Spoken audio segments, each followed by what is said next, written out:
kikosi chako ukitazama kwa haraka, mchezo uliobaki mbele yako ni mkubwa zaidi, ni dabi ya Kariakoo, nyamba kabisa. Ukitazama na kikosi chako ukitazama match moja, unaona unaingia na ushindani ama unaenda kuendeleza kichapo cha kupigwa mara 7? Kwanza angalizo kabisa, viongozi wa Simba wasikubali ile mechi ipelekwe Zanzibar. Bwana. Na unarudia tena. Mbona kama mnaanza kushtuka? Hapana, sio kushtuka. Mechi isipelekwe Zanzibar kwa sababu ratiba mpaka mida hii inaonyesha, bodi ya ligi inaonyesha kwamba ratiba ni Benjamin Mkapa. Umeelewa? Yanga akiwa kama mwenyeji leo ndo anatuambia timu ipelekwe wapi? Twende Zanzibar. Tusikubali kwenda Zanzibar. Mechi tuchezee Benjamin Mkapa. Sababu bodi ya ligi mpaka mida hii haijatengua kwamba ratiba ni ile ile. Wanasema wanapeleka machinjioni. Nasema hivi, ratiba mpaka mida hii ya bodi ya ligi inaonyesha mechi inachezwa Benjamin Mkapa. Waliosema mechi inapelekwa Zanzibar ni Yanga. Sio mpaka hapo. Kwa hiyo sisi tukaingia kwenye mtego wa Yanga Afrika. Viongozi na wasii sana, mechi lazima ichezwe Benjamin Mkapa, tusiende Zanzibar. Lakini si popote mnaweza kucheza. Kokote tunaweza kucheza, lakini lazima kanuni zitumike. Kanuni lazima zitumike na sheria lazima zitumike. Haiwezekani leo hii Yanga watamka mechi inapeleka Zanzibar wakati bodi ya ligi ndio ina authority ya kusema mechi ipelekwe wapi? Zanzibar. Haijatoa kauli yao, kama ile katiba yao wamebadilisha. Mpaka midai ratiba inaonyesha ni Benjamin Mkapa. Mbona kama uwanja wa Guantanamo Bay ambao machinjio ya wapinzani wako, mbona kama unayaogopa? Bado hujanisoma bado. Bado hujanisoma. Kwa kauli yako unaonekana ni lazima tufuate taratibu za bodi ya ligi. Bodi ya ligi ndio inaendesha ligi. Umeelewa? Bodi ya ligi ndio inaendesha nini? Ligi. Kama inaendesha ligi, mechi lazima ichezwe Benjamin Mkapa, itapelekwa Zanzibar. Mwenyeji si Yanga. Mwenyeji ni Yanga, lakini bodi ya ligi mpaka sasa hivi hawajatengua. Yanga sisi hatuwezi kuambia twende Zanzibar. Bodi ya ligi ndio inatuambia hivi, kwa sababu ratiba ilikuwa ni Benjamin Mkapa. Tumetengua, tunaenda kuchezea wapi? Zanzibar. Bado mjanielewa hiyo sehemu. Je, kuna sehemu ambako bodi ya ligi wamesema kwamba mechi inaenda kuchezwa Zanzibar? Wao wenyewe wanakwambia tarehe moja hiyo Machi kuna tamasha la Kuruani duniani. Hii imewahi kutokea. Wewe kwamba hii imewahi kutokea Benjamin Mkapa. Mechi ikachezwa. Nani? Kuruani ikasomwa, alafu jioni mechi ikachezwa. Tena inakuwa ni baraka zaidi. Kama unakumbuka kuna mechi moja imekuwa hivyo, ambapo Kuruani ilisomwa mchana. Umeelewa? Alafu jioni mechi ikafanya nini? Mechi ikapigwa. Kwanza uwanja utakuwa na baraka zaidi. Kwa hiyo sisi tungetamani mechi hiyo ichezwe Benjamin Mkapa. Na hili swala Yanga ambao wametuletea, inabidi viongozi wa Simba soka wakaingia kwenye mtego huu. Na kama itakuwa Zanzibar hamtapeleka timu? Na kama itakuwa Zanzibar tutaenda, lakini sheria lazima ifuatwe. Kama ni Zanzibar tutaenda. Yanga safari hata kama waende Mbeya, safari tunao. Nasema hivi, Yanga waende Mbeya, waende Mwanza, waende Shinyanga, mwaka huu Yanga tunao. Hilo linaitwa tangazo. Yanga kokote atakapokuita sisi tunao. Wanasema jeshi kabili ilikuwa ni salamu kule. Nasema hivi, Yanga Afrika kokote atakapotuita sisi tuko tayari. Simba ya mwaka huu, Simba ya msimu huu ni Simba ya tofauti kama watu wanavyofikiria. Haya maingizo mapya tu haya yaliyokuja haya ndio wanaenda kuyazibu Yanga Afrika. Hasira na machungu wote wameelekeza kwenu. Na sisi hasira na machungu ya kutoshindwa kwenda nusu finali tunaenda kuamalizia Yanga Afrika. Na wao wanakwambia hasira zao wanazipelekea kwenu. Hivi leo hii kuna mtu akumzuia mtu kama Innocent Olemba. Wao wanasema umemwona Depo. Huyo ni mmoja huyo. Umeelewa? Kuna mtu sasa hivi akumsumbua mtu kama anaitwa Geye. Nani anaweza kumzuia kama mtu huyo? Kuna mtu akumzuia mchezaji ambaye mpaka mida hii mechi za kila bingwa na magoli, mechi ya ligi na magoli. Unamjua anaitwa nani? Aura kila mechi anatupia. Lakini wao wanampost Depo. Depo ni mmoja tu, sisi tuna watu watatu. Kama ile defense ya Yanga inaweza kuzuia wale watu watatu. Sijaiona kumzuia mtu kama Innocent. Kwa sababu yeye anapia kama rula tu. Alafu Chama anakuja kumalizia. Yeye mnaelewa. Hii Simba itakuja kutisha barani Afrika. Bado mjanielewa vizuri. Simba hii unaonekana unajiamini. Nasema hivi, Simba hii itakuja kutisha barani Afrika. Yule Innocent Olemba kazi yake yeye ni kulainisha yeye na Chama. Kumbuka zinatunzwa hizo. Bwana, narudia tena. Kuna mtu anaitwa Innocent Olemba. Kuna mtu anaitwa Guye. Kuna mtu anaitwa Chama. Na kuna mtu ambaye kila mechi hiyo mechi ya ligi, hiyo mechi ya kimataifa lazima tupie. Mnafahamu anaitwa nani huyo? Unajua anaitwa nani huyo? Unajua anaitwa nani? Aura ni habari nyingine ya mjini. Kule kuna Pakome. Sasa leo hii sikiliza nikwambie. Hii bado mtanielewa na wanayanga wataelewa. Wataelewa. Leo unaguye huku. Umeelewa? Umeelewa? Hapa kuna Innocent kiungo. Hapa 10 unampeleka Chama. 9 unampeleka Mwalimu. Alafu huku upande wa huku unampeleka jamaa anaitwa nani huyo?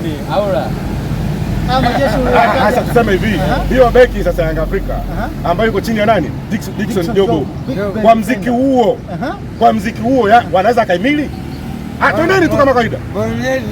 Kwa sababu ninachojua hapo kuna mtu ambaye anaitwa captain yule bwana wanamuita Sergeant.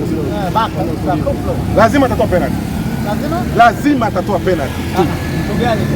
Baka lazima atatoa penalty. Kwa mziki unakwambia wale mbele. Kwa sababu yule Innocent yeye anasipeleka hivi. Akizipeleka hivi Chama pale katikati analainisha. Wewe anagawa tuacheni jamaa. Turuke. Wao wanasema hiyo siku wanakwenda kuisambaratisha amani iliyoingia kwa muda mfupi huu. Na kwenda tena kumvaa Muktadha. Nasema hivi, Pakome hana uwezo kutufunga tena. Huyo naye ni huyo sasa hivi huyo anaitwa Depo. Depo ndio unamfanisha na mchezaji gani? Nani? Yule mchezaji wa zamani yule Yanga yule bonge yule. Atoka Kongo yule.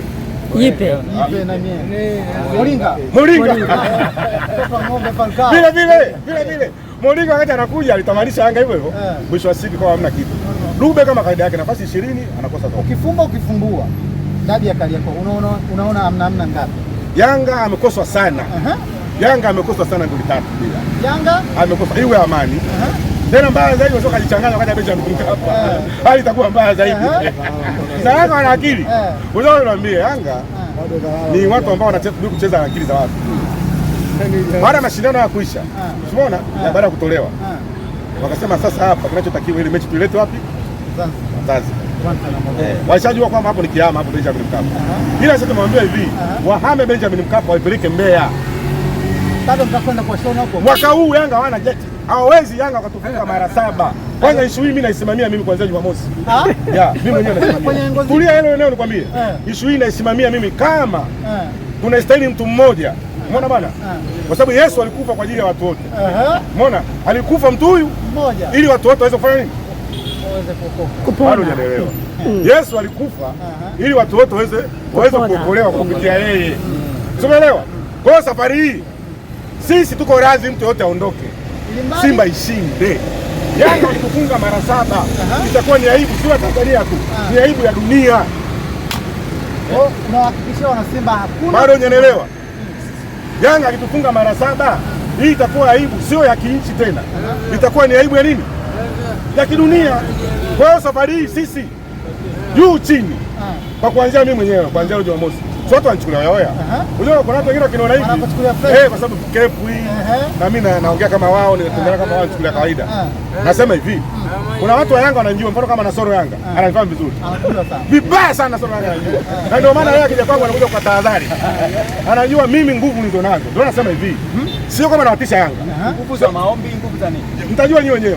Sio kama Yanga nawatisha. Nguvu za giza. Nasema hivi, Yanga safari haponi. Mchungaji ningependa ngoja kwambie ndugu yangu, ngoja neno. Swala la msingi sana.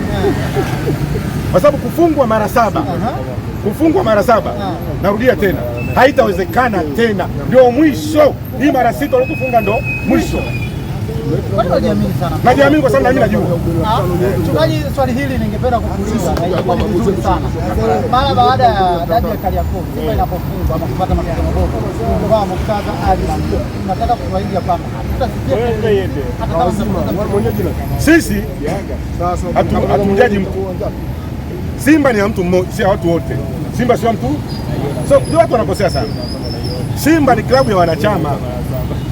Walioko pale mbele wamepewa dhamana watuongoze. Hata mimi kuna siku nitakuja kuongoza Simba. Kama nilivyogombea kwenye uongozi unaokuja, na mimi nitagombea kwenye kiti. Sio ndio mpaka hivyo. Na mimi ni chairman wa Simba. Simba haina mtu. Simba ni ya watu wote kwa sababu ni Simba ya wanachama. Bado hujanielewa. Hujanisoma bado. Ndio mnapoongea niangalieni mimi msangano wengine mtapotea. Nasema hivi, Simba ni ya watu wote. Yaani Simba wote. Hakuna mkubwa ya mtu mmoja. Simba inapofungwa tunaumia wote. Ndio swali letu linakuja kwamba Mangungu utamguseje wakati timu ina watu wote? Simba ikifungwa, hawa watu hawajui mpira. Simba ikifungwa ni watu wote. Simba sio Mangungu. Simba ni wanachama wote. Na Yanga wanasema Kivuindo mtamfuta kazi mwenyekiti. Nasema hivi, Yanga injinia anaenda kwenye uchaguzi. Injinia anaenda kwenye uchaguzi na machungu. Na injinia sije kama atarudi. Habari ndio nazo. Injinia arudi tena kwa mwenyekiti kwa rais wa Yanga. Yanga washamweka mtu wao mwingine. Yanga wanatawanya wadogo. Mimi nakwambia hivi, Yanga washaandaa mtu wao mwingine. Injinia sasa hivi anawapisha na kama mtu mwingine. Na huyo mtu natamkutana watajia na watajia. Ambao ndio rais mpya wa Yanga Afrika. Ndio kutaja speaker. Huyo ndio rais mpya wa Yanga Afrika. Wao Yanga Afrika sasa hivi wanaingia kwenye uchaguzi ikiwa Yanga washafungwa na Simba. Neno lako la mwisho kwa mashabiki na wanachama wa Simba. Neno langu la mwisho, wanachama wa Simba sio na wasiwasi. Mechi ipelekwe Tukuyu, mechi ipelekwe Mbeya, mechi ipelekwe Moshi, mechi ipelekwe Zanzibar. Yanga safari hawana chao tena. Hawana chao tena. Kwa kuhakikisha hilo, kazi inaanza kuanzia Jumamosi. Mimi kuanzia Jumamosi kuna kazi naifanyaga. Kama ile kazi uliona kwamba shirikisho wewe unaikumbuka. Ndio ifanya ile. Ile kwamba shirikisho unaikumbuka ile kazi. Unaikumbuka? Ile kazi shirikisho unaikumbuka ndio ifanya.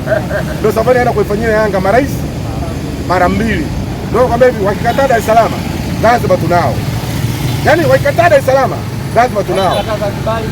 Wapeleke Mbeya. Na mimi nawasihi bodi ya ligi kwa sababu mpaka mida hiyo wanabadilisha ratiba. Mechi ichezwe Benjamin Mkapa kama ratiba inavyoonyesha. Mpaka mida hii hapa. Mbona unaruka sana? Unajua unaruka kutoka na nini ujue? Wao ndio wamepanga ratiba. Wao leo waje wabadilishe dakika za mwisho. Ndio wako kwenye mchezo wao. Na mimi hata mchezo wao. Bodi ya ligi mpaka safari hii ratiba mpaka mida hii. Hata ukiangalia ratiba yao inaonyesha mechi iko Benjamin Mkapa. Bwana shukrani sana. Mungu aibariki Simba Sports Club. Mungu awabariki wanachama. Na tarehe moja Simba wanaenda kushinda kwa kishindo. Na watu waseme amen. Amen.